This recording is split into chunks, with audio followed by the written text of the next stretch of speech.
Boa noite. Boa noite a todas e todos. Sejam muito bem-vindos.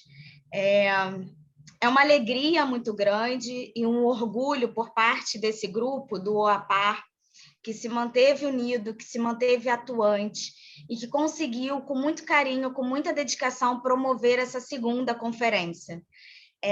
Esse é um trabalho feito, na verdade, a muitas mãos e por várias cabeças.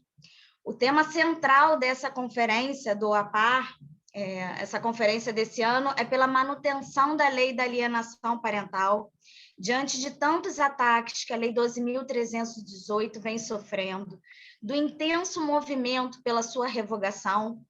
Mas não é só isso. Essa conferência também é motivo de celebração diante de tudo o que foi construído e tudo o que foi produzido até agora. Nós temos que celebrar o progresso que tivemos ao longo de quase 11 anos, e é por isso que, quando a gente fala em proteção integral à criança ou adolescente, o OAPAR, eu e todos nós presentes aqui nos posicionamos contra qualquer retrocesso. O nosso objetivo com esses 4 encontros é a ampliação do debate, o aprofundamento do tema. A gente precisa demonstrar quão importante é a lei e os seus aspectos preventivo, protetivo e pedagógico. Na nossa primeira noite, com o tema alienação parental, abuso nas relações familiares e os seus efeitos psicológicos, nós temos a honra de receber como palestrante a psicóloga jurídica Cátula Pelizoli. Ela é uma profissional que eu muito admiro, com uma produção acadêmica e uma atuação muito séria. Ela também é administradora do canal Proteja, que está no Instagram e que eu recomendo que todos sigam. Tem um conteúdo informativo sobre proteção da criança e adolescente que é muito valioso.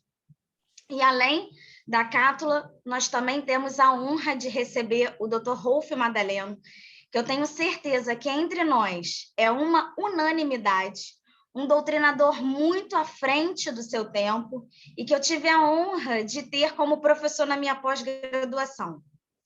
Por fim, mas não menos importante, nós teremos hoje como mediador o meu amigo e OAPAR Fernando Sauser, um procurador do Estado de Minas, advogado e parceiro de vários trabalhos.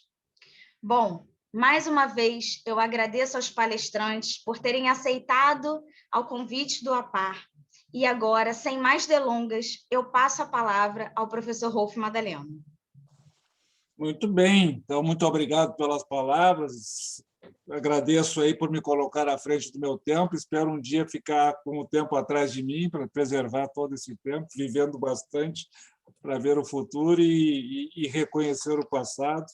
É uma honra muito grande de poder estar participando deste evento, que é extremamente importante no APAR, principalmente porque, como foi dito pela doutora Bruna, nós estamos num movimento cruel de tentativa de revogação da lei da alienação parental, e isso seria um retrocesso, quase que um crime em relação às pessoas, das crianças e dos adolescentes que são alienados, e a alienação sempre existiu, é um fato social, não tem como negar.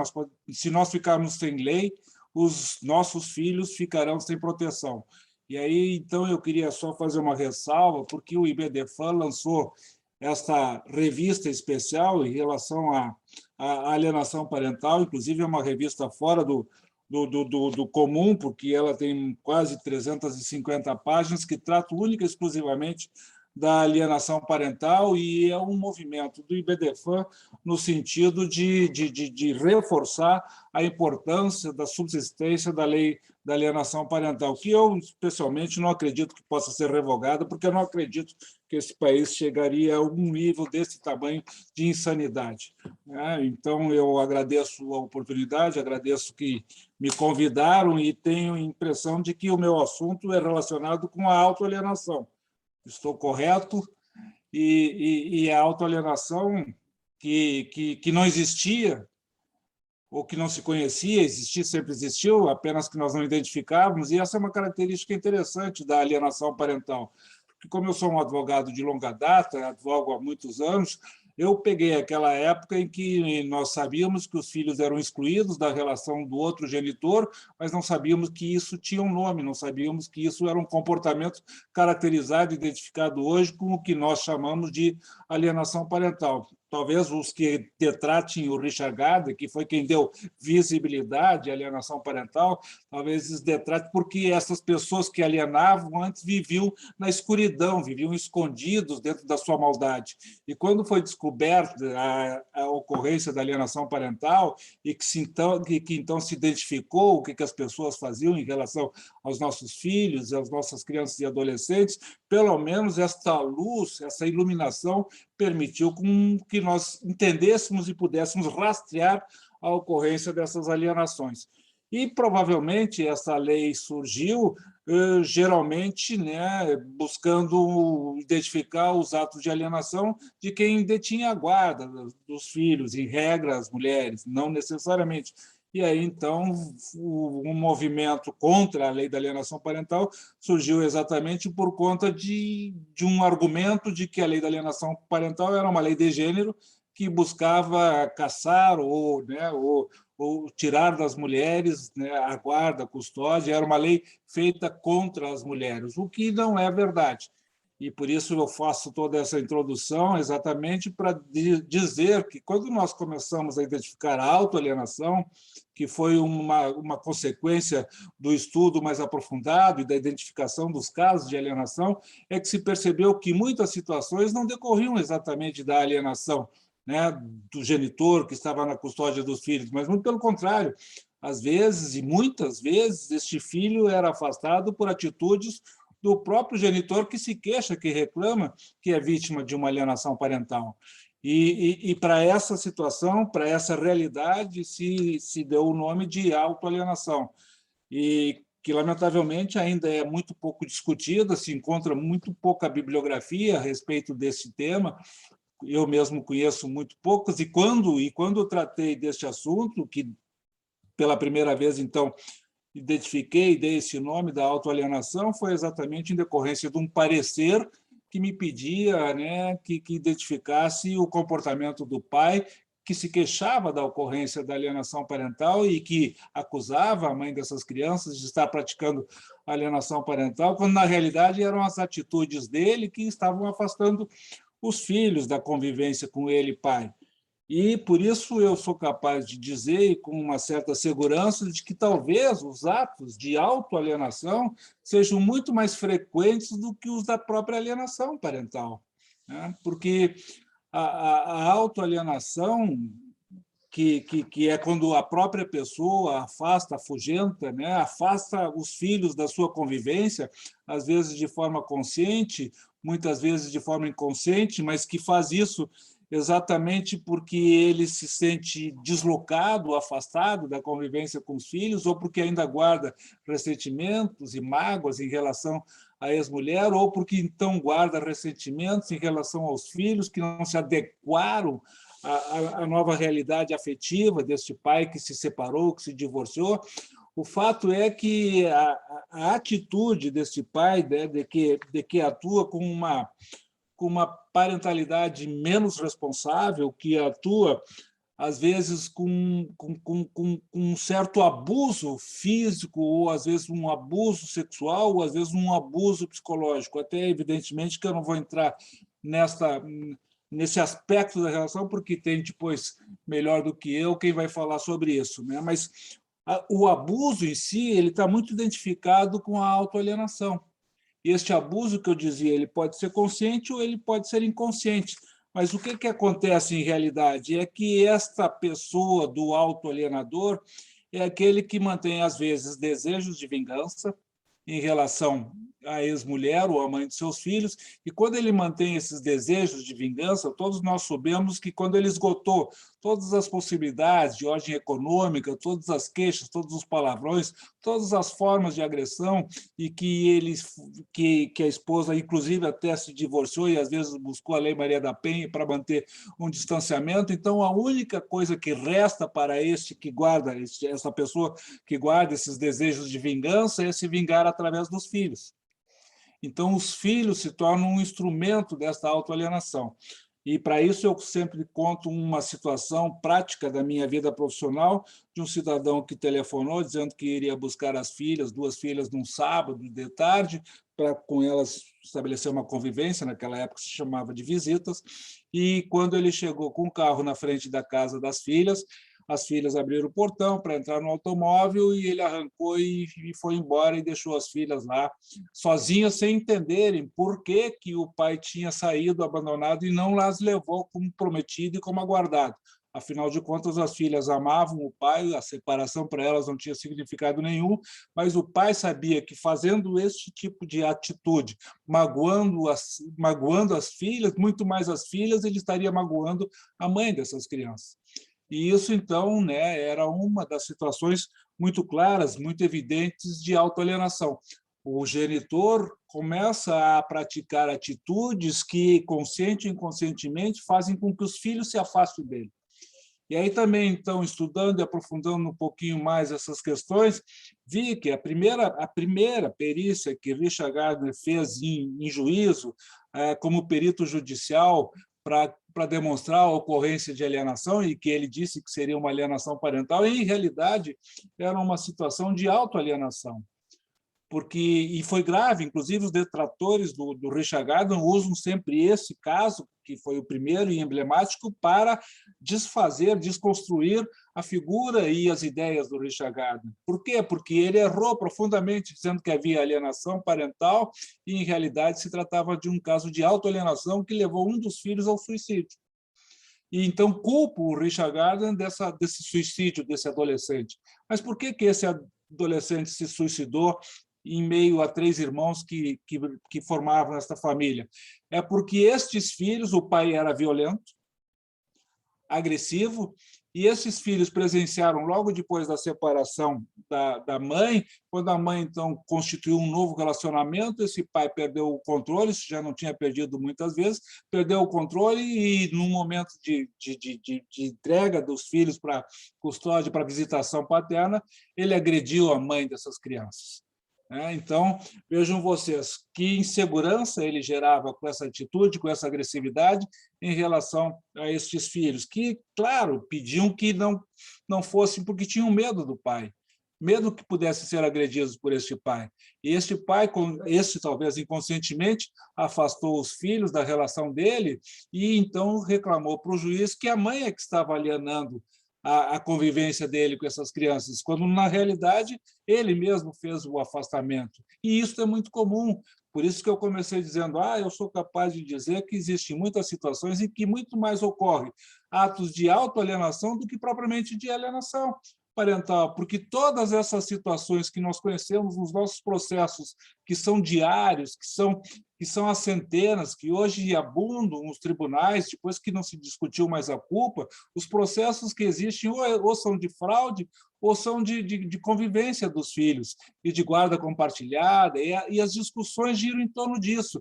E aí, então, todos nós temos conhecimento de como é difícil, principalmente quando chega no final do ano e em períodos de festas, todas aquelas discussões bárbaras, e aquele desgaste todo para ver quem fica, quem não fica, e, na realidade, é uma disputa de adultos, porque os que têm a guarda compartilhada e que gostam realmente dos filhos, esses não discutem, esses se acertam. Os que não se acertam são os que usam os filhos para suas desinteligências emocionais.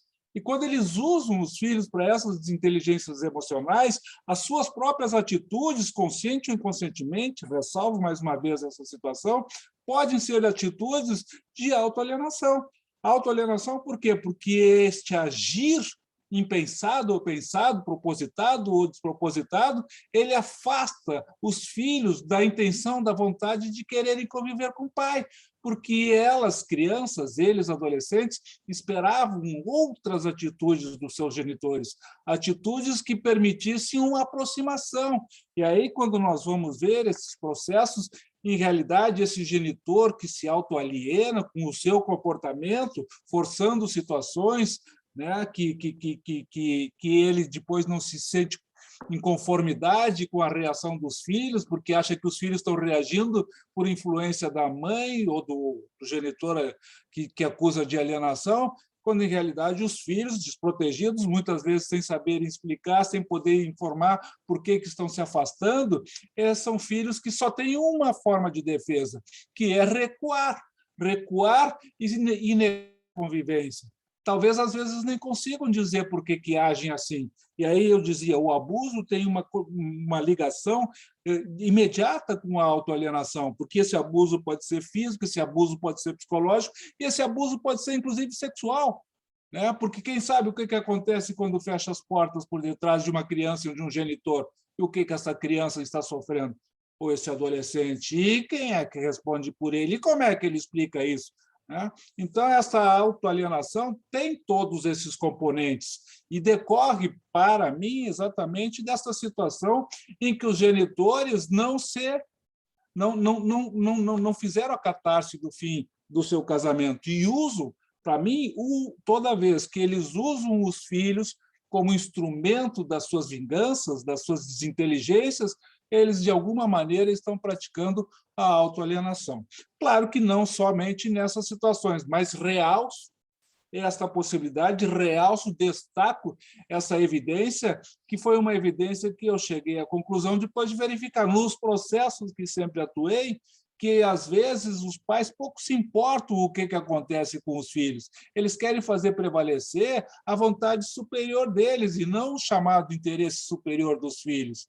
E aí vem toda aquela arrogância, né, do meu direito, e deste ou daquela situação, sem concessão para absolutamente nada, e esse uso abusivo dessa convivência com os filhos. Então, uma das características que se identifica, dentre outras tantas que existem, uma delas é exatamente essa situação, desse genitor que mantém secreta ou claramente seus desejos de vingança em relação ao ex-cônjuge. E isso não termina com o decreto do divórcio, com a homologação do divórcio, ou com a escritura de separação, de dissolução de união estável. Isso, às vezes, não termina nunca. E até tem um livro que vocês devem conhecer, da Judith Wallerstein, que foi publicado na década de 1980, mas que é famoso até hoje, que estabelecia diretrizes sobre o divórcio visto 10 anos depois.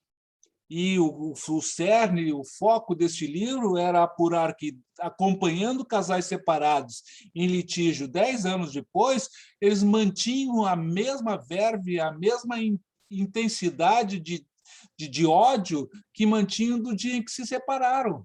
E aí vocês transportem isso para este ódio como os filhos são um instrumento inocente desta maldade que não cessa nunca. Então, esta maldade pode ser, por uma das razões, por esse sentimento de vingança, situações que impliquem, importem, né, em várias ocorrências de alienação, de autoalienação. Então, além desse sentimento de vingança, né, às vezes ele, o ex-marido ou a ex-mulher, consideram o outro culpado pelo fim do casamento.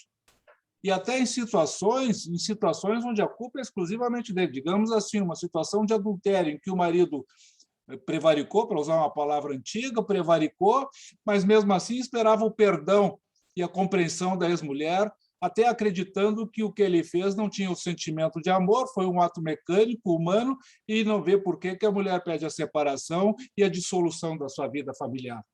E aí, então, ele culpa a ex-mulher, que foi vítima do adultério, né, por tudo o que acontece hoje de ruim na vida dele, inclusive o fato dele ser obrigado a conviver com uma amante que ele não queria conviver, mas que agora é, digamos assim, o suporte da solidão dele.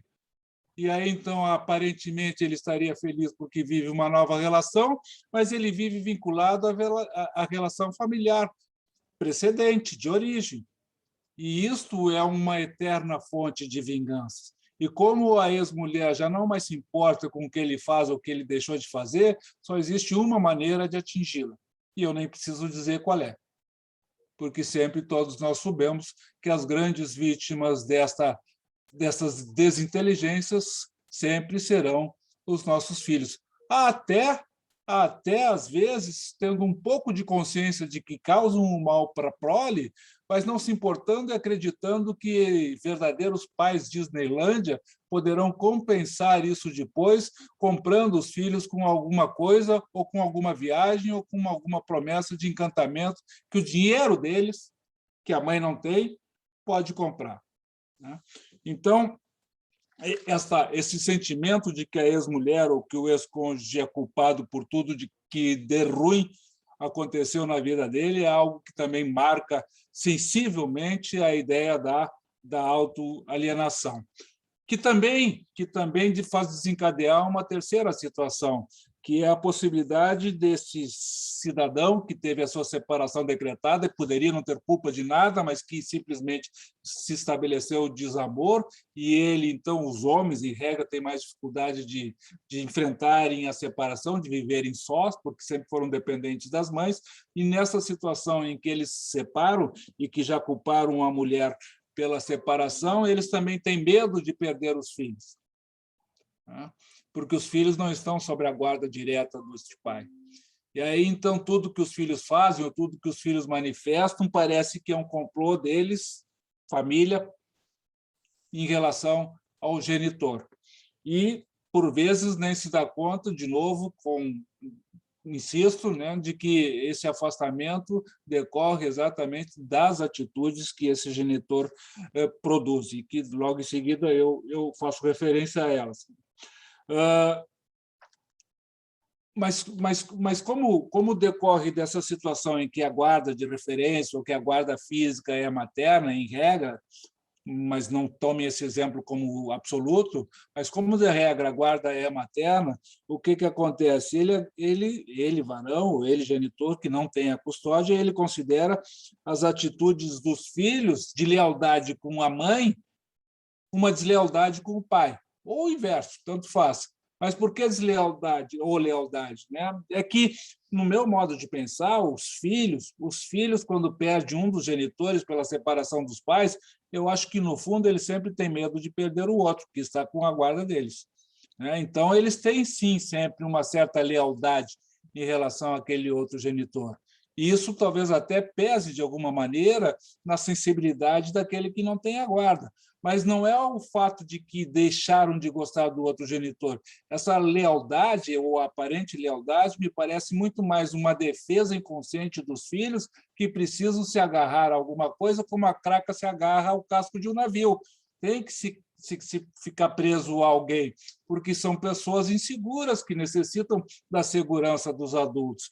E aí vocês imaginem, quanto mais aquele outro genitor que considera esses filhos desleais, quanto mais ele cobra, quanto mais ele pergunta, quanto mais ele invade a vida da ex-mulher, porque esses ressentimentos sempre ficam, esse sentimento de lealdade faz com que esses filhos também acabem querendo se afastar, porque são interrogados como se estivéssemos numa época medieval, né, em que essas interrogações eram verdadeiras ordalhas, né? Lembro que eram as punições físicas para arrancar a verdade, ou seja, se a pessoa fosse queimada, se ela não gritasse, ela era inocente, se ela gritasse, ela era culpada.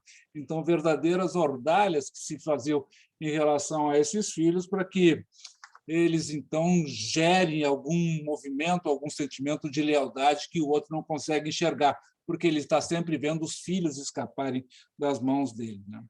E aí, então, talvez o dado que eu possa agregar é o fato de que este mesmo autoalienador é que repudia os seus filhos. Por quê? Para que a gente possa entender um pouco mais a autoalienação. Ele repudia porque ele é agressivo. E por que ele é agressivo? Porque ele culpa o outro de tudo o que de ruim aconteceu na vida dele, né? Então, ele é sempre, ou em regra, agressivo. Eu me recordo de uma situação em que um pai foi convidado para a festa dos 15 anos da filha dele e ele, então, se recusava a tirar fotografia ao lado da filha, né?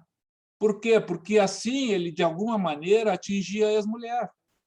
Mas ele, ademais de atingir a ex-mulher, ele estava atingindo a própria filha, que não conseguia entender por que na sua festa, né, de apresentação para a sociedade munícipe ela não era importante para ser fotografada ao lado do pai, né? Então, e já era uma adolescente com 15 anos de idade, né?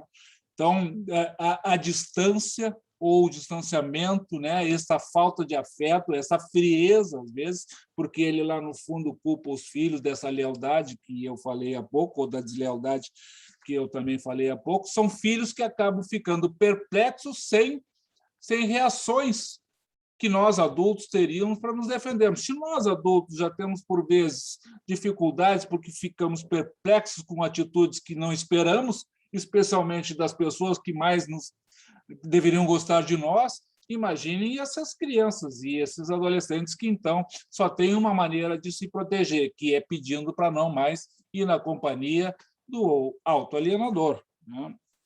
Então, esses filhos, eles acabam sendo, né, por conta desse afastamento, eles acabam sendo culpados, eles não, perdão, a mãe deles acaba sendo culpada de uma autoalienação, porque eles não querem ir e ele só vê o alienador, o autoalienador, uma resposta para isso, influência materna, ou o inverso, que é menos frequente. Como ele se separou, uma outra situação muito normal é da convivência forçada com o pivô da separação dele, né? Então, este pai quer um amor instantâneo e quer que os filhos tenham um amor instantâneo pela nova família que ele construiu. Geralmente, o pivô da separação dele, e aí os enteados já estão morando com ele, e para a estranheza dos filhos, esses enteados são melhor tratados do que os próprios filhos na casa do pai, né? Então, é um outro aspecto, ou outra forma de autoalienação.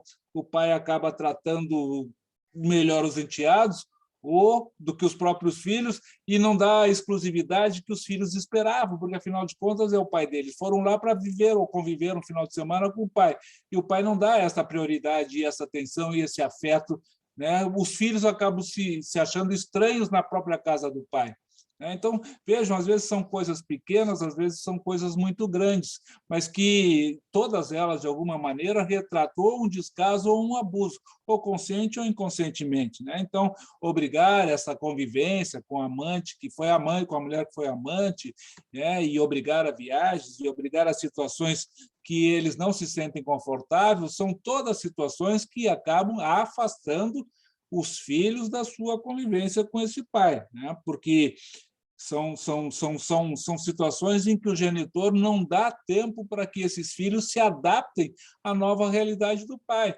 né? Se nós, adultos, às vezes levamos anos para nos adequarmos a uma separação, para viver o luto da nossa separação, por que os filhos haveriam de ser diferentes? Por que os filhos teriam que automaticamente criar vínculos afetivos com todo esse entorno familiar construído em detrimento da vida familiar deles, né? E aí, então, nós vamos encontrar sempre situações que bem caracterizam isso que nós estamos falando, né, da autoalienação. Os filhos ficam angustiados, com medo de contrariar o pai, sem saber como se defender, insisto nisso, e só tem uma maneira de se defenderem, que é não irem conviver com o pai, porque se sentem, de alguma maneira, violentados por esses pais, filhos esses que também sofrem as cobranças desse genitor, né? Por que não gosta por que não gosta dos enteados? Por que não gosta da madrasta? Por que não quer viajar aqui? Não quer fazer aquilo? Ora, porque quem tinha que ter essa consciência é aquele que autoaliena, para saber que os filhos têm o tempo deles, que os filhos deles, como nós todos, nós temos uma compreensão e um amadurecimento progressivo, e que a vida que nós já conhecemos na idade adulta é ainda uma vida que precisa ser compreendida pelos nossos filhos. Eles precisam entender o comportamento dos adultos, mas com o tempo que é próprio desta compreensão. Não podem querer os adultos que eles entendam a nossa vida como se fosse algo que eles devessem compreender desde logo, e em qualquer idade, né? E por uma simples explicação, e às vezes sem essa explicação, apenas pela exigência de um comportamento que contraria, que é uma espécie de um venire e contra factum próprio de um genitor, que age diferente do que os filhos esperavam que ele devesse agir. Diferente, porque os filhos esperavam que eles fossem protegidos, e eles não estão sendo protegidos, eles estão sendo expostos. E, por isso, então, a autoalienação, e às vezes, quando são expostos e não obedecem, sofrem ameaças. E qual é a reação quando eu sou ameaçado? Isso me torna mais confortável? Isso me deixa mais ambientado? Óbvio que não. Isso me deixa muito desconfortável e, mais do que isso, não só angustiado, como entristecido, profundamente entristecido, porque provavelmente é o sentimento de que definitivamente eu estou perdendo aquele genitor que já saiu de casa e que já rompeu o direito que eu tinha de conviver com a minha família. E por aí vai, sofrem ameaças, sofrem castigos e punições, e para não dizer outras barbaridades que a gente vê no dia a dia dessas relações de autoalienação, né? De uma personalidade, inclusive, paranoide. Só para citar, porque eu acho que meu tempo já está se escoando, eu só queria, e sempre uso, e vocês conhecem a história do nó e do ninho, né? Devem conhecer, se não conhecem, isso por esse nome, nó e ninho, vocês vão encontrar na internet. Mas é uma situação muito simples que retrata como nós, adultos, pais, deveríamos nos comportar em relação aos nossos filhos, porque não precisa muito, precisa muito pouco. O que não serve é o que se faz, né, de afastamento de todas as situações que eu expliquei. E nessa história do nó e do ninho, era um pai que trabalhava muito e era uma pessoa humilde, mas que extremamente apegada ao seu filho, e havia sempre um desencontro de horários, porque esse pai trabalhava dia e noite, e sempre que ele chegava em casa, ou o filho estava dormindo, ou o filho tinha saído. E este pai, então, para demonstrar, e é onde eu quero chegar, para encerrar minha participação, esse pai, para demonstrar esse sentimento, esse afeto, essa afetividade em relação aos seus filhos, não precisava criar um mundo de concessões. Tudo que esse filho precisava saber é que o pai gostava dele. E para que o filho soubesse que o pai gostava dele, embora eles não pudessem conversar entre si por causa desses desencontros de horários, de afazeres, o filho, todas as noites, quando chegava em casa, e o pai, todas as noites, quando chegava em casa, e o filho já estava dormindo, dava um nó no lençol da criança, né? Da cama dessa criança.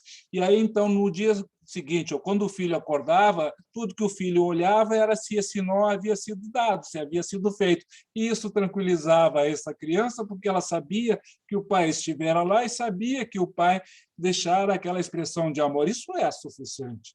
E, em fazendo isso, este pai não alienou nenhum filho dele. Por quê? Porque ele não tem nenhuma desinteligência com as mulheres. Os pais adultos, os pais amadurecidos, esses não precisam da justiça. Os que recorrem à justiça e que nós aqui acabamos, né, defendendo ou representando essas pessoas, são pessoas que precisam se reciclar para que entendam, né, que o que elas estão cometendo é criminoso e que nós, às vezes, involuntariamente, acabamos desenvolvendo nos processos uma busca incessante e insana, né, de direitos que não são direitos dos filhos e que são direitos dos pais.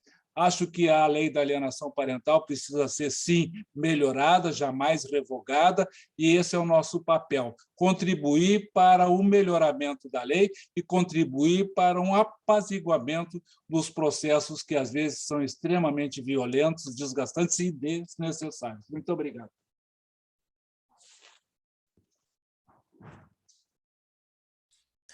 Doutor Rolf, se eu quiser ficar falando mais umas 2 horas, eu estou aqui para ouvir, que é sempre um prazer ficar ouvindo o senhor, ainda mais num tema assim tão instigante.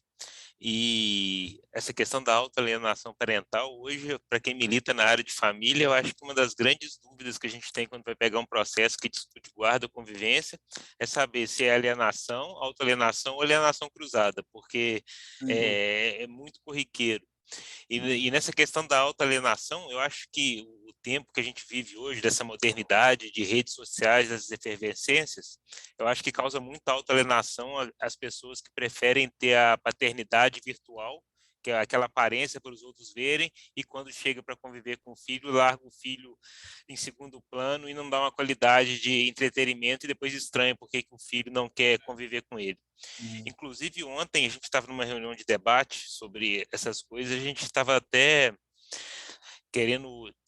debatendo como é que seria possível a importância da equipe multidisciplinar auxiliar os operadores do direito a trilharem um caminho que mostrasse para a gente qual que era a real motivo da recusa ou da resistência à convivência do filho com um dos genitores. Se realmente ele estaria sendo alienado ou se o outro genitor que estava causando essa recusa. Então, essa parceria entre direito e as equipes multidisciplinares, psicólogas, assistentes sociais e às vezes até psiquiatras, é inarredável da nossa realidade hoje, principalmente quando a gente fala de alienação parental. Eu acho que a gente tem que aperfeiçoar esses estudos e principalmente encontrar um método que ele seja mais célere. E para não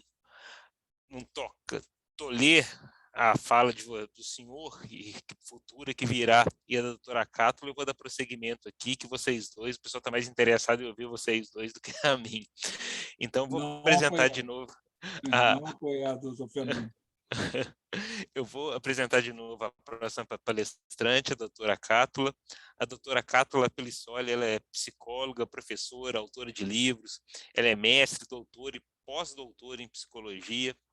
Atualmente, ela é psicóloga judiciária do Tribunal de Justiça do Rio Grande do Sul, supervisora na área de depoimento especial e documentos psicológicos para fins judiciais, além de ser, como a Bruna já disse, a idealizadora e produtora de conteúdo do canal Proteja, que tem o Instagram, @canalproteja. Para quem quiser seguir, eu recomendo. Inclusive, eu sou aluno da doutora Cátula atualmente, amanhã eu tenho aula com ela. E eu aproveito até para fazer esse link entre a fala do Dr. Rolf e a apresentação da doutora Cátula. Eu já pergunto, professora Cátula, como que a psicologia, a equipe multidisciplinar, pode trabalhar em conjunto para tentar descobrir num conjunto de versões de todos os lados, que, como diria Raul Seixas, entre os adultos é sempre mais fácil achar que a culpa é do outro, para descobrir, investigando naquela perícia biopsicossocial, qual que é a real razão que a criança apresenta resistência ou mesmo total recusa à convivência com um dos genitores. Boa noite, Fernando. Boa noite, Bruna. Boa noite, professor. E a todos. Agradeço mais uma vez o convite. Fico muito contente de participar aqui. Também eu sou uma seguidora da OAPAR no Instagram. Acho que desde o início, não sei, mas logo que surgiu eu já fui seguindo para acompanhar, né, as publicações de vocês. E acho que é um trabalho muito importante, né? Respondendo um pouquinho, né, do que o Fernando traz, eu acho que é justamente essa contribuição nossa das equipes interdisciplinares nas varas de família, e a gente busca isso a partir de uma abordagem aí com múltiplos métodos, né? Com entrevistas que são bastante longas, intensas, né? Com instrumentos também que eventualmente a gente decide usar, nós da psicologia, né? Quando achamos que isso é necessário e que isso pode contribuir para a compreensão daquele caso específico, então a gente faz uso também desses instrumentos que, por exemplo, vão avaliar características de personalidade, né? Funcionamento psicológico das pessoas, e que isso, olhado, né, naquele contexto das dinâmicas trazidas por cada um ali, a gente entende que, de fato, faz sentido aquela forma de funcionamento daquele sujeito. Um que é mais passivo, outra que é mais controladora, por exemplo, né? E a gente vai vendo esses elementos aí nos instrumentos e que vai compondo, né? O nosso trabalho é assim, de buscar várias peças de um quebra-cabeças, né? E que vai juntando e nos dando um retrato dessa situação. A gente não pode dizer que é a verdade, né, sobre as situações familiares, mas é uma aproximação dela, né? É um retrato dessas dinâmicas e é aquilo, né, que acontece naquele momento do tempo, naquele período do tempo, porque a gente sabe que também essas questões, elas também podem se manter, né, como o professor disse, né, o professor Rolf disse que, às vezes, muitos anos depois, né, vocês comentaram aí que muitos anos depois pode a gente perceber as mesmas dinâmicas, mas também temos famílias que conseguem se organizar de outras formas, de uma maneira mais autônoma e mudar essas dinâmicas, né? Mas realmente concordo com o professor que elas são mais amadurecidas, né? São pessoas que conseguem, então, entender os impactos dos seus próprios comportamentos sobre os filhos. Eu vou compartilhar aqui a telinha, Fernando, se eu puder, não sei, está aqui desativado, mas se eu puder eu compartilho. Coloquei um guia aí para a nossa conversa, porque é justamente isso, né, que me traz aqui, assim, de poder falar sobre os efeitos psicológicos, e eu queria contextualizar isso um pouco e trazer essas consequências para as crianças. Cátula, a gente Agora vai consigo. transferir o host para você Tá. conseguir fazer o compartilhamento da tela. Consegui. Eu acho que para mim é melhor. Vamos ver se vocês já estão vendo. Tá, sim. Eu só vou botar na apresentação, né, que daí fica... não. Assim não. Só um pouquinho, eu vou ter que desligar o meu segundo monitor, porque senão ele pega e joga para lá. Ele joga a minha apresentação para lá, mas agora sim tá bom, né? Tá melhor, né? Tá. Então, assim, a recusa que o Fernando traz, né? A recusa, ela é um dos comportamentos, né? Da criança, possíveis que a criança pode apresentar. Rejeição a um dos genitores. Isso é um lugar, né? Um momento que a gente não quer chegar, né? A gente não quer que a criança chegue a rejeitar um dos genitores. Claro, a não ser se isso for um mecanismo aí de defesa, no sentido de que ela está se protegendo verdadeiramente, que ela está se protegendo de um risco real. Então, sim, a gente quer que ela apresente essa rejeição.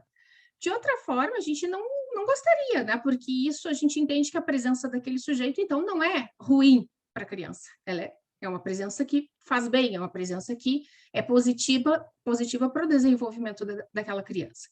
E esse é um dos fatores que eu acho que a lei, né, que eu considero que na lei é bastante importante. Por quê? Porque a lei não traz, em primeiro lugar, né, falando aí do porquê que eu defendo também a lei da alienação parental, é que ela não traz esses comportamentos da criança como o critério para a gente entender que existe a alienação, né? Ela traz, diferentemente, ela traz os comportamentos dos adultos, isso todos nós já sabemos, né? Mas eu queria pontuar isso, né? Essa diferença.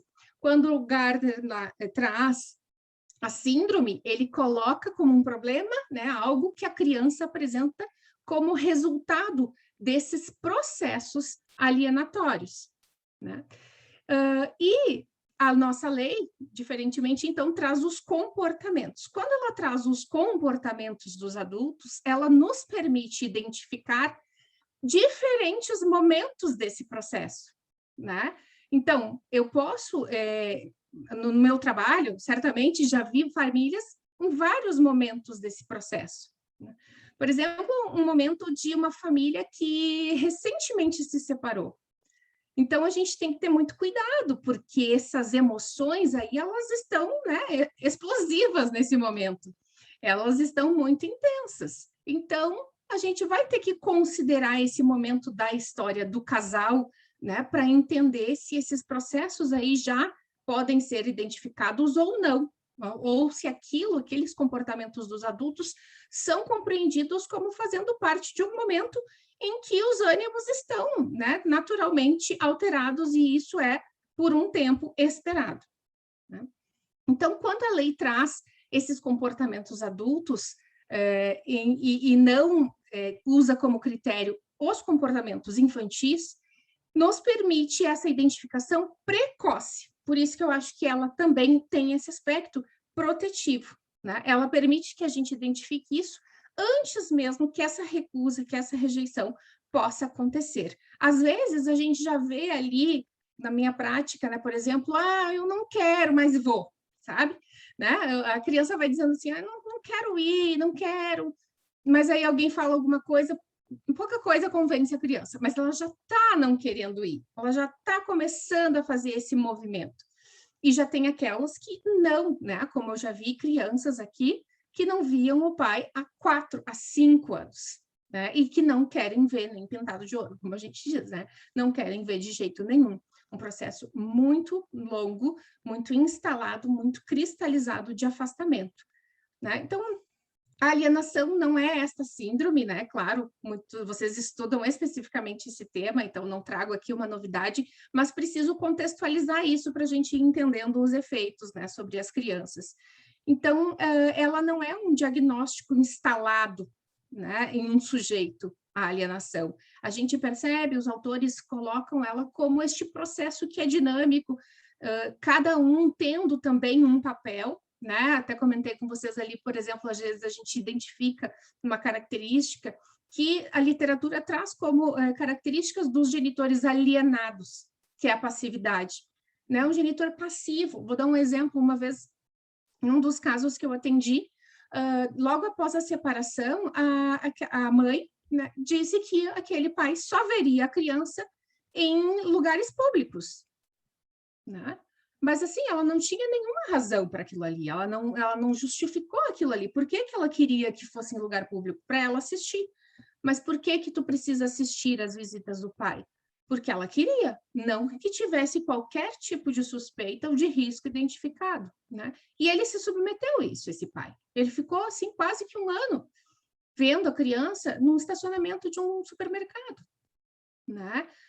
E aí ele aceitou. Então, a gente percebe assim, que existem características e vão compondo, vão permitindo. De novo, né, o professor falou, não, às vezes tem um culpado, às vezes não tem. Não, às vezes tem esta dinâmica, né? Às vezes tem esta dinâmica que vai permitindo que esse processo alienatório, o processo de afastamento seja construído ao longo do tempo. E aí, então, eu queria trazer esses dias, eu ouvia aqui a rádio, a minha rádio preferida aqui da cidade, né, que é uma rádio universitária, então toca música boa, é garantido, é seguro, né? Então, e aí eu ouvi essa música aqui, que eu já, claro, já conhecia, mas ouvi de novo, né, gente? A gente vai ouvindo, depois de ouvir Trabalhando em Vara de Família, eu disse, meu Deus, esta música do Caetano é incrível, né? Nas varas de família. Então, para quem conhece, essa música é maravilhosa, eu adoro ela, mas ela diz muitas coisas que cabe aqui, né? Então, e que até o professor estava falando antes, né? Olha ali dos desejos de vingança, né? O Caetano fala ondas, desejos de vingança. Quando que isso surge? Quando aquele amor delicado torna-se violento, né? Ele se torna mágoa, ele se torna o avesso de um sentimento. E ele diz, né, não sou o único culpado, disso eu tenho a certeza. Né? E ele chama ali, ele fala no refrão, né, serpente, senhora, serpente, princesa. Então, essas mudanças de papéis, eu também fiquei pensando nisso, né, quanto que ele é representativo aqui do que acontece nas famílias com que a gente trabalha, porque justamente, né, então uma hora é a princesa, daqui a pouco é uma serpente que envenena, né? E depois é uma senhora, uma pessoa distante. Então, acho que isso aqui também ajuda a gente a contextualizar essas emoções que surgem, né, naquele contexto ali da conjugalidade e da separação. Também vocês devem conhecer esses dois filmes que eu vou trazer aqui, mas, de novo, eu quero trazer pontos, né, para a gente refletir sobre eles. Por exemplo, aqui, nesse filme, que eu adoro também, eu adoro esse filme, tem uma resenha lá no canal desse filme também, ele concorreu ao Oscar e tal. Nesse filme, esse casal, né, da Scarlett e do Adam Driver, ele está em processo de separação. Por que eu gosto desse filme, né? Eu gosto de explicar. Porque ele mostra o processo, eles não são um casal que já está separado e pronto. Ele mostra isso acontecendo, né? O quanto que ela está insatisfeita, algumas tentativas de permanecer juntos, como indo numa terapia de casal, né? Mas ela se mostra mais insatisfeita.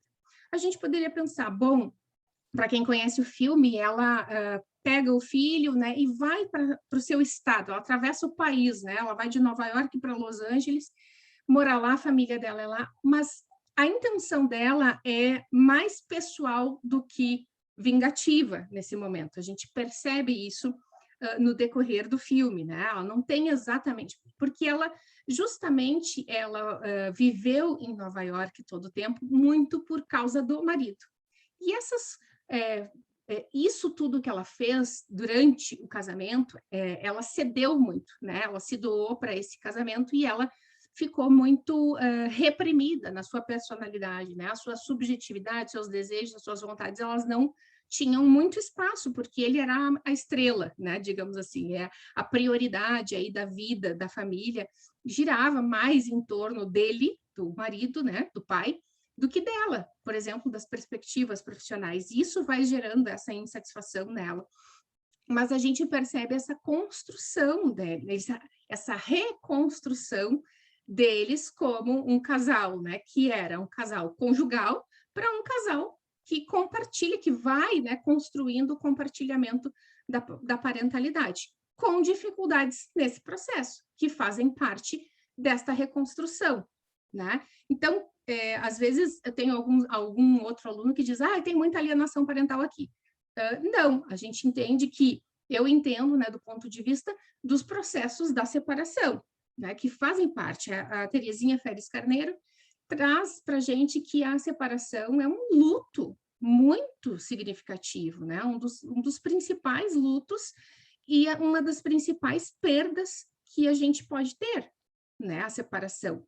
Durante o casamento, a gente se funde, né, a gente se une ao outro, e depois precisa se reconstruir também como indivíduo, né? Quem sou eu de novo, depois de todos esses anos, né, nesta relação? Porque sim, como a Scarlett, a gente cede, né? Cada um cede um pouco, cada um vai, né, se moldando também às expectativas, perspectivas do outro. E nisso, depois, né, depois o que resta desse eu conjugal, como a Feres Carneiro traz, né? O que resta desse eu conjugal precisa ser reconstruído para aquele retorno, a reconstrução do eu, então, individual, do eu singular. Esse é um processo onde pode haver essas mágoas, esses ressentimentos, e pode, sim, escapar algumas coisas para as crianças, mas sem que isso seja uma alienação, né? Quando aquilo escapa sem a intenção, quando aquilo escapa e eu já me detive, já percebi que foi um erro, né? Já corrijo isso. Então, essas situações, elas podem aí acontecer. Já nesse filme, que é um filme argentino, muito mais intenso, enfim, tem uma história bem pesada também, né? Mas este filme, ele já mostra um pouco diferente uma construção aí anterior, né? Os personagens, essa não é a mulher, né? A esposa, esse é um pintor, né? Um pintor argentino, e a esposa, esse é uma amiga, né? A que está na tela é uma amiga dele, mas a esposa dele, né? A mãe do filho dele, ela é uma mulher que já controlava algumas coisas da vida dele, antes mesmo do filho, né? Então, já mostra uma característica aí de controle dela e de tentativa, né, de afastamento, de impedimento dele participar de vários processos na vida do bebê, desde a gestação, né? Ele se desespera para entrar e ajudar, auxiliar no parto, e a porta está trancada, ele não consegue entrar, né? Então, são momentos significativos que mostram isso, esta porta que ela fecha para participação do pai na vida da criança, né? Então, já tem uma construção lá, né?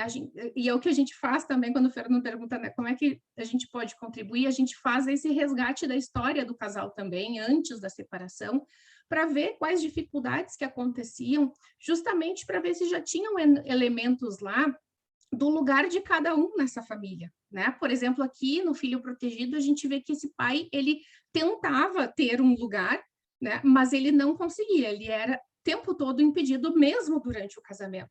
Então, a gente busca resgatar essa história e esse passado para ir construindo mais esse retrato, né? Por fim. Então, diante desses processos, a gente vai ver que ao longo do tempo vão acontecendo, né? E que a gente pode perceber em diferentes momentos, portanto, a gente vai receber, quando eu vou receber um caso, uma criança, vou atender uma criança, eu posso receber ela, né, tanto lá, como a gente falou, tanto numa rejeição tremenda, como não, ele está indo, né? Mas a gente já vai podendo identificar algumas condutas aí daqueles adultos, seja de um pai alienador ou da mãe alienadora, né? Porque isso é sempre importante lembrar, né? Eu tenho vários casos de pais alienadores E essa não deveria, né, ser uma questão tão restrita ao debate de gênero, porque a gente tem muitos pais alienadores, né? Então, é mais um problema da família, assim, de um modo geral, e das disputas e desse processo disfuncional, né, patológico que vai se fazendo, do que uma questão de gênero, no meu ponto de vista. A criança, então, pode apresentar vários efeitos de curto prazo, que é aquilo o que é o efeito de curto prazo, né? Aquilo está acontecendo e eu já estou demonstrando, né? Eu estou demonstrando diante do conflito, eu já vou respondendo a isso, eu já vou respondendo a esse conflito. Então, os transtornos de ansiedade, eles são muito comuns. A ansiedade de separação, por exemplo, ela é muito comum. Por quê? Porque eu tive um caso, por exemplo, que ajuda a ilustrar esta questão da ansiedade de separação. Um menino que ele ia na escola, normalmente, e ele não mudou de escola, não mudou nada, e passou a não querer mais ir para a escola, né? E se agarrar na mãe. Esse menino, ele acreditava que o pai ia matá-lo, né? Ele se construiu uma ideia de que o pai queria matá-lo, né? E, claro, um dos focos, uma das nossas buscas na avaliação, na perícia psicológica, é justamente entender a origem dessas crenças, né? Se ele tem uma origem, se ele tem uma crença, uma ideia de que o pai vai matá-lo, de onde que surgiu isso? É importante, porque pode ter surgido do pai ter dito, eu vou te matar, ou pode ter surgido de outra situação, né? O que era o caso desse menino. Então, diante desse risco, né? O que é uma criança que é indefesa? Ela é dependente, as crianças são extremamente dependentes. O nosso ser humaninho, né? Nosso filhote humano, ele é muito dependente, né? Ele tem muitas necessidades, não é um filhote outro do mundo animal que nasce muito preparado, né, para a vida. Não, o nosso precisa de muito tempo de cuidado, investimento para estar preparado para a vida e para a sobrevivência, né? E isso é a base da ansiedade, né? Isso é a base da ansiedade, a preocupação com os riscos. Então, essa criança desenvolve uma ansiedade de separação diante do medo de não estar com aquela única figura que ele entende que vai garantir a sua sobrevivência. A mãe é a única pessoa que pode me proteger do pai que vai me matar, né? Então, eu me agarro à mãe e sem ela eu estou em risco, né? Diante disso, então, eu não quero me desgrudar desta mãe. E pode não ser assim, esta ansiedade de agarrar na mãe, mas pode ter, né, outras repercussões emocionais, e ele vai para a escola, mas tem esse sentimento de ansiedade. E aí isso também desregula sono, pode desregular alimentação, né? Transtornos de conduta, quando a criança não tinha problemas de comportamento, daquilo que a gente chama de birras, de brigas na escola, então ela está vivendo conflitos e ela também, de certa maneira, reproduz, né? E reproduz outros conflitos nos contextos de que ela participa, né? Ela pode ter também esse sentimento de desamparo, eu estou sozinha. Por quê? Por que esse sentimento de desamparo no contexto da alienação, quando a gente pensa assim, bom, as pessoas estão disputando a criança, né? Por que elas se sentiriam desamparadas? Mas eles estão disputando entre si. Um está olhando para o outro, tem aquelas imagens que a gente vê, né, da alienação parental. Um está olhando para o outro, ninguém está olhando para a criança. Então, esta perspectiva, é isso que a criança sente, né? E também pode desenvolver uma aprendizagem que a gente chama de vicária, né? Que é a partir de um modelo, a partir de terceiros, de estratégias de manipulação para resolver conflitos. O que é isso? Porque ele vivencia isso, né? Vivencia alguém falando uma coisa no telefone que não é exatamente verdade, né? Ele está vendo que não tem visita hoje porque a gente vai viajar, e daí não tem viagem nenhuma. Ele não está se sentindo bem, e ele está se sentindo bem. Então, ele vai vendo essa manipulação de algumas situações, e essa criança pode também aprender a fazer isso quando ela pode fazer isso, né? Faz com o pai, faz com a irmã, faz com quem ela consegue, né, reproduzir esse comportamento quando ela não quer ir a algum lugar ou ela quer alguma coisa. Então, ela pode aprender a ser manipuladora, né, nesse sentido. E pode ter esse déficit em desenvolvimento de autoconceito e autoestima, muito por conta daquilo que a gente falou, né, de os adultos estarem um olhando para o outro e não olharem para a criança, e também por essa crença da criança, né, que é instigada, é construída também ao longo desse processo, que é de que um dos genitores não ama ela, não se importa, não é importante, né, não paga pensão porque não te ama, né, a mãe não vem te buscar porque não se importa contigo, né, ela se atrasou, não vai vir mais porque ela acha mais importante ficar com o marido novo dela do que vir aqui te buscar, né? Então, todas essas informações que vão sendo repetidas para a criança, né, elas vão construindo isso. Eu não sou amada, eu não sou digna de amor, né? Ela pode generalizar isso. A gente sabe que isso vai também ter efeitos em longo prazo, né? Que a gente já vai falar alguns deles que a literatura já traz. Também tem vários outros aí que são importantes, alguns deles já trazidos lá pelo Gardner, quando ele falava de síndrome, lembrando, a gente não tem síndrome, não se fala em síndrome nos laudos, né? Não se deve falar, porque justamente a gente tem esse debate, então não tem um reconhecimento como síndrome, e eu repito, né, que acho que não tem que ser mesmo reconhecido como síndrome da criança, né? Porque senão a gente vai aí se limitar a situações graves, né? E aí situações menores, aí situações que podem caminhar para uma gravidade, a gente talvez não pudesse identificar, porque a criança não estaria ainda apresentando certos comportamentos, que a gente sabe que os critérios diagnósticos são assim, a gente tem que ter um mínimo de critérios para, né, que aquela situação esteja estabelecida, que um transtorno mental, por exemplo, esteja estabelecido.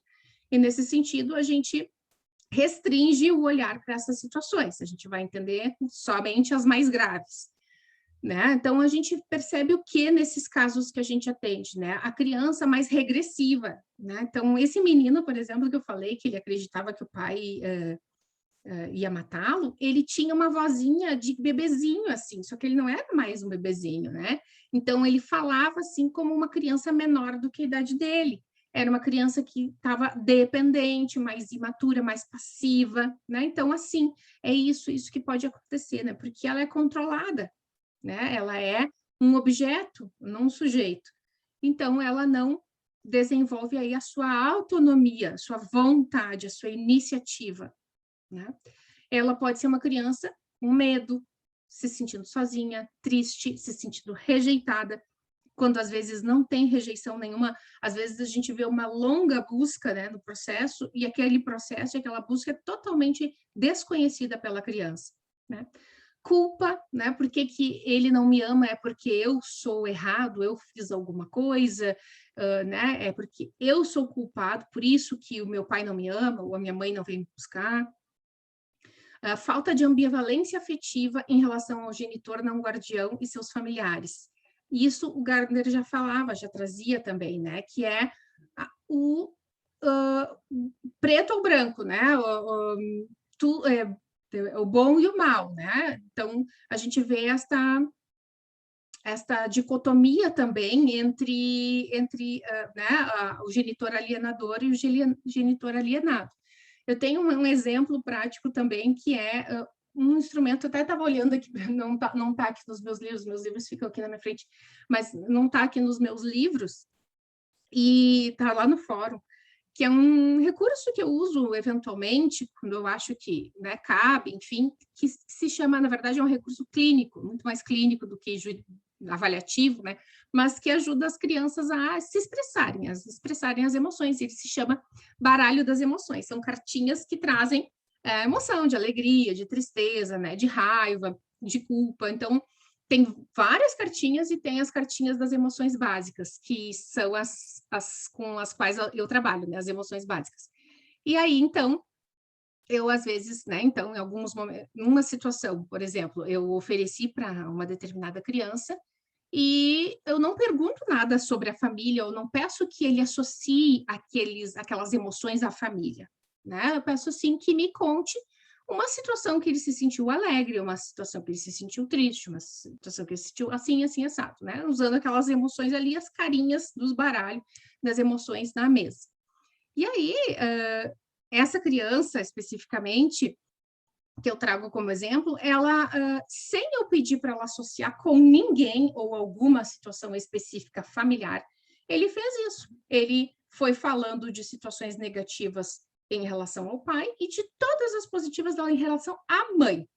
Não era outra pessoa, não era na escola, não era quando ele estava brincando de alguma coisa com o irmão, não.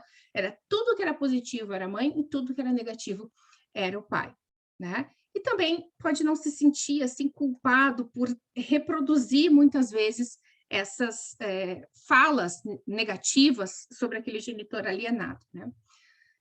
Muitas vezes eu já vi isso acontecer, que o Gardner também trazia, do pensador independente, que é quando esta criança diz, eu que penso assim, né? Eu não fui influenciada a isso, não é? Apoio incondicional ao genitor guardião, ausência de culpa, né? Mesmo pela recusa em conviver com o genitor, ela não se sente culpado por não querer, não se sente culpado por, às vezes, falar mal desse pai ou desta mãe. Pode relatar situações que não viveu, né? Quando a gente fala aí já das falsas alegações, situações muito graves daí. E isto aqui, por fim, é para mim algo assim imprescindível, que é a generalização da recusa a familiares. Quando a gente faz esse levantamento do histórico dessa criança, vê que ele conviveu por muitos anos com a avó, com o tio, com primos, ele brincava, ele via todo final de semana, e daqui a pouco ele não vê ninguém daquela família. Todo aquele núcleo materno, né, aquele núcleo paterno, enfim, todo aquele núcleo alienado, né, distante da criança, e agora é ruim. E quando a gente vai ver, são situações, às vezes, muito, muito pequenas, que não justificariam o afastamento, o ódio, aquele sentimento negativo daquela criança por todos eles, né? Nenhum familiar, a avó, eu não gosto mais da avó, porque a avó disse para eu não comer um doce lá, que era só para o meu pai. Pronto, então já virou um motivo para ele nunca mais na vida ver a avó. Né? Então, são motivos assim, alguma coisa que a criança desgostou, né? Não violência, a gente não está falando de violência aqui, mas são motivos fúteis e que são usados pela criança para, né, explicar o seu afastamento e a sua recusa. Né? Então, ninguém mais serve daquela família. Isso é bem significativo e é assim, um identificador, né? Um critério que identifica, que nos ajuda a identificar essas situações. Né? E efeitos de longo prazo. A gente tem que falar disso porque a alienação, esse distanciamento, esse afastamento de um genitor, ele gera tudo isso e, ao longo da vida, ele pode aí levar, né? Tem poucos aqui, porque é o que a literatura traz, né? Eu trouxe as coisas que a literatura nos traz, e isso a gente, com certeza, precisa de muitos estudos para poder entender mais esse fenômeno. Esse é mais um motivo pelo qual é importante que a lei permaneça, né?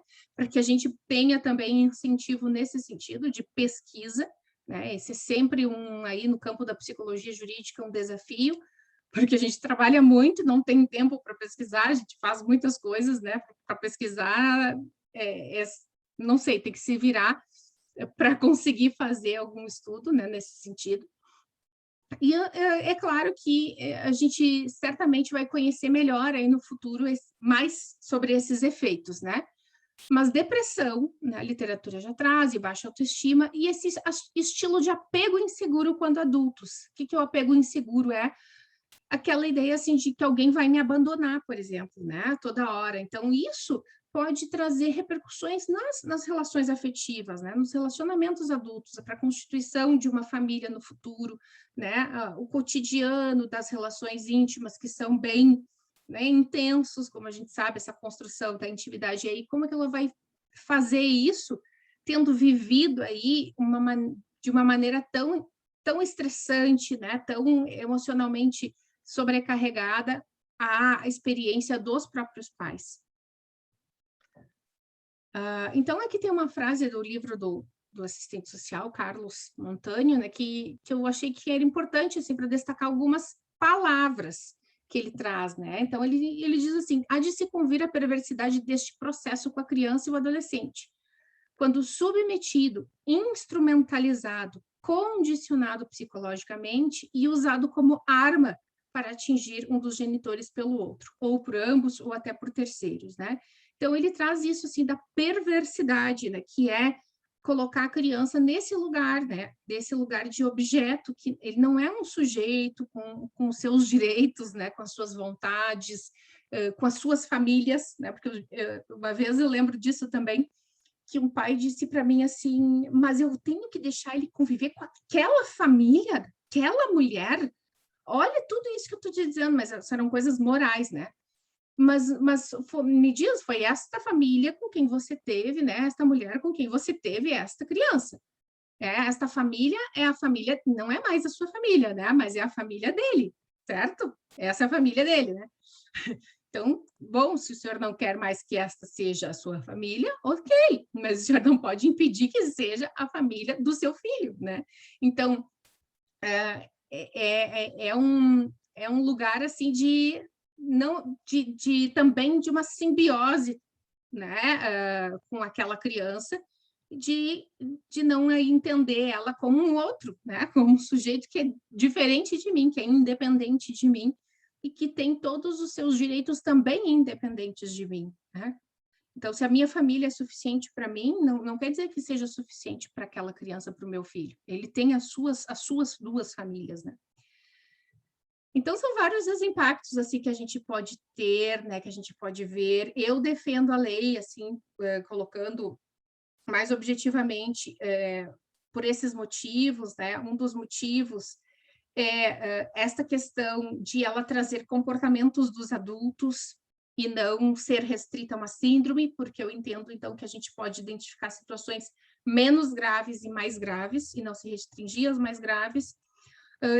Um outro ponto que eu destaco da lei é a exigência, né, de uma avaliação exclusiva, né, para ver a questão da criança ampliada, né, o que diz a lei traz essa questão da perícia, e ela permite, né, que a gente olhe individualmente cada caso, né, individualmente cada caso. Sem a lei, pode ser que o juiz determine da mesma maneira a perícia, porque não precisa desta lei especificamente para determinar a perícia, mas pode ser que não, porque não vai ter essa especificidade, né, daquelas situações onde se alega esse tipo de comportamento.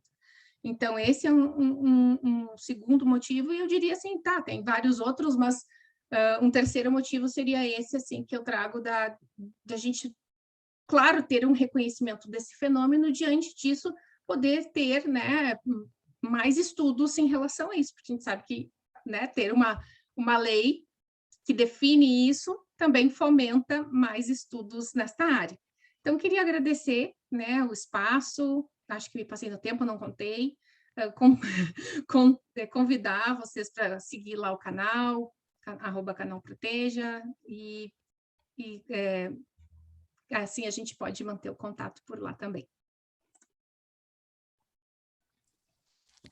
A professora Cátula, se a senhora estourou o tempo, ninguém viu, porque passou tão rápido que a exposição foi muito boa. Muito obrigado por compartilhar com a gente. A gente vai abrir para as perguntas agora. A Paula Gucci fez uma pergunta que é uma pergunta que eu acho que ela merece ter uma visão do Dr. Rolf, na visão de advogado, e da visão da professora como psicóloga, que é uma situação prática. Num processo de alienação parental, onde foi constatada a alienação e, devido a essa alienação, foi regulamentada a convivência do genitor alienado com a criança. Mas, mesmo assim, continuam reverberando os atos de alienação. Nessa situação, qual que seria o procedimento ou aconselhamento que teria que ser passado para esse genitor alienado para ele conseguir uma reaproximação com a criança de uma forma assim, saudável, sem que ele exponenciasse o conflito? Eu já vou respondendo aqui. Assim, o que eu tenho feito, sabe? Eu acho que é super importante que tenha um acompanhamento psicológico. Então, eu já, né, encaminho ali nos meus documentos que tenha um acompanhamento, porque alguém de fora orientando. A gente não é o nosso papel como perito, a gente identifica a situação, né, e faz esse movimento de, olha, precisa alguém que esteja ali semanalmente com esta família, acompanhando todos esses processos, né, essas dinâmicas. Já tive uma situação assim que o pai tinha escolhido uma psicóloga, a mãe tinha escolhido outra, e aí eu digo, olha, então a gente tem uma lista de conveniados aqui, assim, sabe, de pessoas que buscam fazer um atendimento mais em conta, enfim. Eu digo, olha, peguem um dessa lista, então, não, pronto, é neutro, né? Então, porque eles estavam naquela lógica, de novo, de litígio, né, de que aquele escolhido pela mãe ia puxar a brasa para o assado da mãe, que é escolhido pelo pai ia puxar a brasa para o assado do pai. Então, a gente fez assim, sabe? Peguem esta lista aqui que são indicadas por nós e pronto, não vai ser escolhido por um ou outro. Mas a gente busca, nessas situações, fazer esta recomendação e o juiz tem, os nossos juízes aqui das 2 varas de família com quem eu trabalho, eles têm, sim, recomendado e exigido isso, né, das famílias. A resposta jurídica, eu acho que ela já está mais ou menos respondida.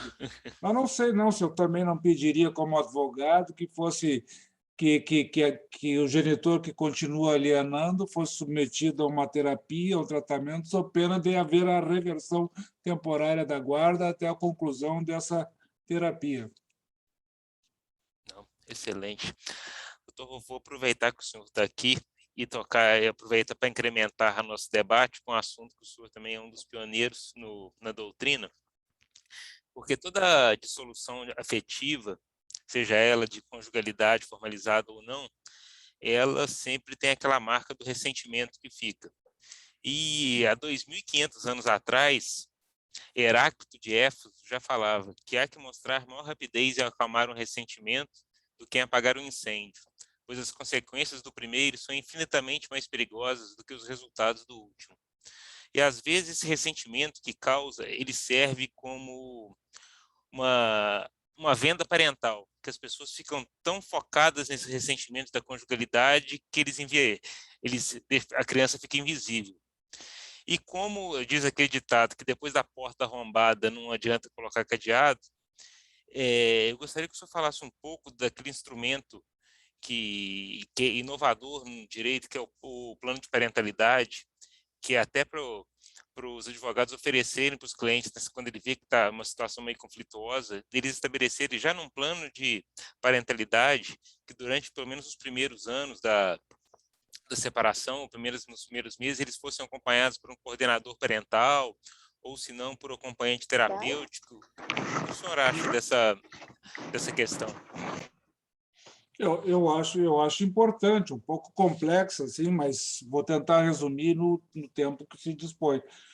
Na realidade, o que dificulta muito o entendimento dos casais quando chegam a um consenso sobre a convivência com o filho e que esse ressentimento está sempre presente, porque o ressentimento é um problema que nós herdamos, inclusive com um aumento do ressentimento ou com os efeitos negativos do ressentimento no momento em que nós terminamos com a discussão da culpa, na emenda 66. Quando a gente tinha que discutir a culpa, a gente fazia catarse do fim do casamento, culpando o outro por essa realidade do divórcio. Agora que não tem mais a culpa, então a gente usa os filhos e esse ressentimento aumenta bastante, potencializa geometricamente.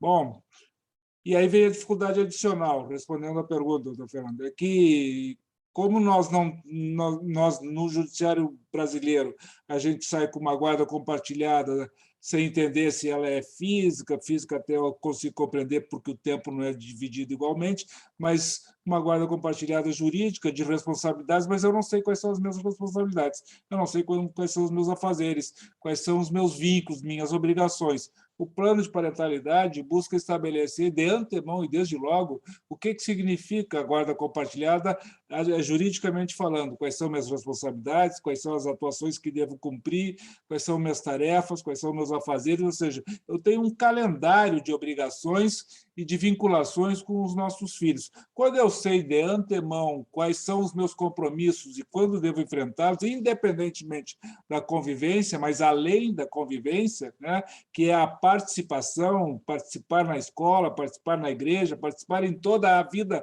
social dos filhos, com a presença, a cobrança, ir ao médico, ir ao dentista, tudo que diz respeito à participação dos pais, da responsabilidade parental, isso poderia constar num termo de parentalidade. Como nós não praticamos isso, nós praticamos a falta disso. Ou seja, saímos da audiência e essa tal da guarda compartilhada não funciona, porque não soubemos o que compartilhar. É essa a ideia do exercício da coparentalidade através de um termo de parentalidade que melhor identifica as obrigações de cada um. E quando um deles não cumpre essas obrigações, podemos, então, reduzir o compartilhamento da guarda ou ampliar o compartilhamento da guarda. Então, nós temos aí, né, uma espécie de divisor de águas, ou seja, vamos ajeitando as coisas de acordo com o comportamento dos pais. Talvez até evitasse o processo, né? E aí, o senhor falou no coordenador de parentalidade, isso é uma coisa um pouco mais avançada, né? Que se identifica quase como um interventor judicial na vida dos filhos. São coisas que existem no direito estrangeiro, no direito espanhol, no direito americano, em especial, e que aqui nós, lamentavelmente, nós ainda somos da idade da pedra. Nós estamos tentando entender o que é exatamente a guarda compartilhada. Nem isso é explicado para as pessoas quando se separam. Elas saem das audiências sem saber exatamente como é que vão compartilhar essa guarda. Nós estamos atrasados, temos que avançar. Não, perfeito. Agora tem duas perguntas aqui, que eu vou tentar fundi-las, porque elas têm similitude, que é da doutora Rochelle Trigueiro, que ela pergunta para ambos os palestrantes se vocês veem alguma possibilidade de se utilizar o depoimento especial para auxiliar os juízes das varas de família. Se sim, em quais situações e se há algum risco nisso. E a doutora Ilza Neves, na mesma linha praticamente, ela pergunta qual que é a opinião dos palestrantes sobre o depoimento especial em casos envolvendo alienação parental. Vou deixar a doutora Cátula responder, porque ela me auxilia aqui, me subsidia e fica fácil para mim depois. Deixa eu tentar responder. Eu vou começar pelo depoimento especial, para mim é mais fácil agora. Eu acho que não, né? Não, eu penso que eu não gosto dessa ideia. Eu desaprovo essa ideia do depoimento especial. Por quê?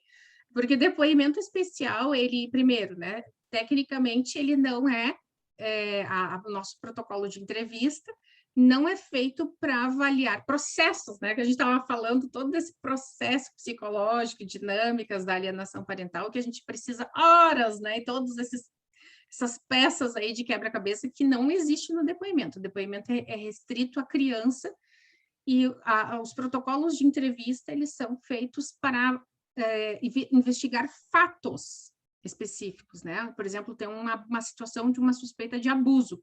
Então, a gente vai buscar, né, saber o abuso, né? Que foi uma situação que aconteceu em tal dia, tal hora, tal lugar, então, com alguém, um autor. Então, algo muito mais objetivo, né? Então, o depoimento especial, ele foi elaborado para isso e o recurso técnico que a gente utiliza para conduzi-lo, né?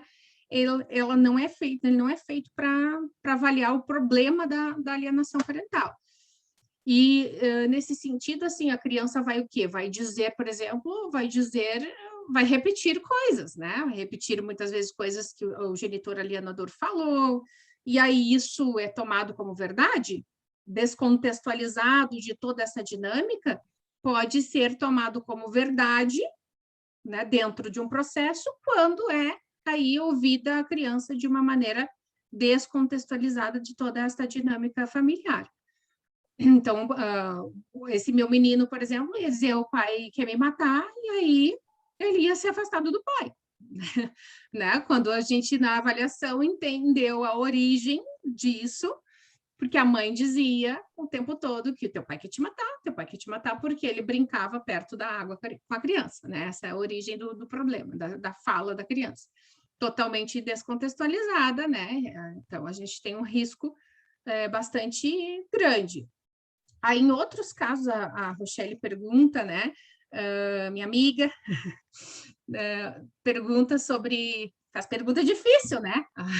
As amigas são as piores, sabe? Ela faz a pergunta mais difícil. Alguma possibilidade de usar depoimento especial para auxiliar em outras situações? Por exemplo, no depoimento especial, então, eu descarto por conta disso. Em outras situações, eu penso que daí, nos casos em que teria uma suspeita de violência.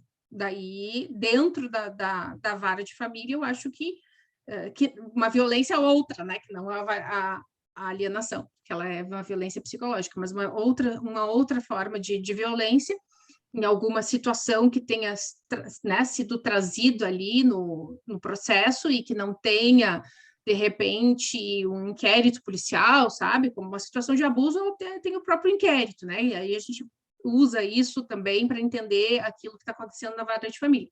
Mas, de repente, é uma outra situação que não tem, né? Esta investigação policial, não tem aí outros elementos, e que pode ser útil. Acho que daí, nesses casos, poderia ser útil o depoimento. Se tenho a palavra, eu diria que não tenho nada para acrescentar, porque seria desonesto intelectualmente se acrescentasse qualquer coisa ao que já foi dito. Prefiro responder a próxima pergunta. Para ir para o encerramento, para não abusar da generosidade do tempo de vocês que cederam assim tão honrosamente para nós aqui, a última pergunta para a Cátula é da doutora Lilibete. Aquela pergunta, deixa eu só achar a pergunta dela aqui, sobre o viés da psicologia, o que a professora Cátula acha da medida de inversão de guarda nos casos da alienação parental? Nossa, essa é uma medida, assim, muito drástica, né? Então, eu acho que tem que ser só em casos muito graves, né? Porque para a psicologia é um rompimento de um vínculo. Imagina, a gente falou de um vínculo simbiótico, né? Totalmente simbiótico. A criança acredita lá desse perigo de estar com o outro, né? Com o outro genitor, com o genitor alienado. Então, ela vai se sentir assim, sei lá, eu não sei nem fazer uma analogia agora, mas a gente no meio da UTI do Covid, sabe? Uma coisa assim. Uma coisa nesse sentido, assim, eu estou em risco, né? Eu estou em risco aqui nesse lugar. Então, é altamente ansiogênico. Ela vai estar com uma pessoa da qual ela foi afastada, que ela não tem confiança, né? Ela vai estar com uma pessoa em que ela acredita que vai fazer algum mal a ela, que não a ama, né? É isso que essa criança acredita. Então, assim, eu acho que isso só se fosse um caso muito, muito, muito grave, né? Com riscos. Eu vou dar um exemplo de uma situação que foi um pai alienador que ele praticamente, assim, ele disse que levaria a criança para outro país, né? E aí o juiz segurou, né? Ele reverteu a guarda para a mãe. Mas essa foi uma situação assim, porque tinha um risco muito grande dessa mãe nunca mais ver essa criança, né? Ele tinha praticamente falado que os planos dele, né? Então, diante disso e de todo o resto, né, que eu não vou citar aqui, mas diante desse risco, ele fez esse processo. Mas a mãe não era também um caso em que a menina estava assim, tinha um medo muito grande da mãe, ela já estava reconstruindo esse vínculo, né? Então não tinha isso, não tinha esse fator de ser uma criança que rejeita 100%, né, aquele genitor alienado, assim. Então, isso, quando tem uma alta rejeição, eu acho que precisa ser trabalhado de outra maneira, assim, com acompanhamento psicológico, para que ela vá resgatando esse vínculo e possa aumentar o espaço desse genitor alienado na vida dela, né? Porque senão a gente tem aí um evento traumático, né, para a criança. Excelente. Eu agradeço a professora Cátula, doutor Rolf. Hoje foi, como sempre, engrandecedor. Todo mundo que assistiu isso daqui, quem vai ter a oportunidade de ver depois no YouTube ou por outro meio, vai sair com mais conhecimento depois que assistir. E eu agradeço mesmo a presença de vocês dois, vocês darem esse tempo para dividir o conhecimento conosco. Agradeço meus amigos OAPARes, porque só amigo mesmo para me dar uma honra de eu mediar um debate entre o Dr. Rolf e a professora Cátula. E eu passo agora para finalizar para o Dr. Fabrício Cavallari, que ele vai fazer o encerramento. Boa noite a todos. Boa noite, Fernando. Boa noite, doutora Cátula. Boa noite, Dr. Rolf e demais presentes. Conduzindo agora o nosso encerramento, para não tomar muito nosso tempo, agradecer, renovar os agradecimentos. São profissionais maravilhosos de ler, melhor ainda de ouvir, e muito bom estar perto de vocês. Ainda que virtualmente, nesses tempos de pandemia, é bom estar perto de profissionais assim. Engrandece muito. Eu acho que, inclusive, as pessoas que estão aqui até 8h35 da noite concordam, os 50 participantes.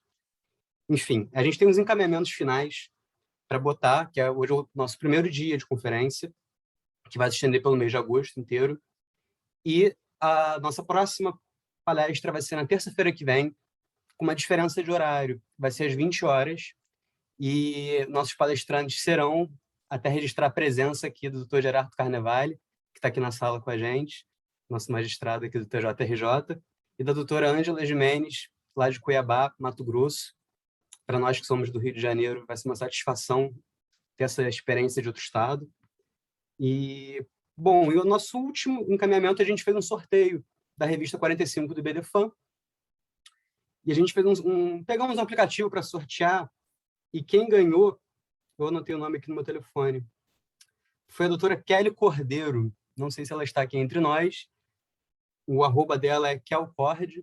E, enfim, para dizer que a gente vai entrar em contato com você pelo direct do Instagram para dar uma melhor forma de entregar a revista para você. Tá bom? Agradecer a todo mundo.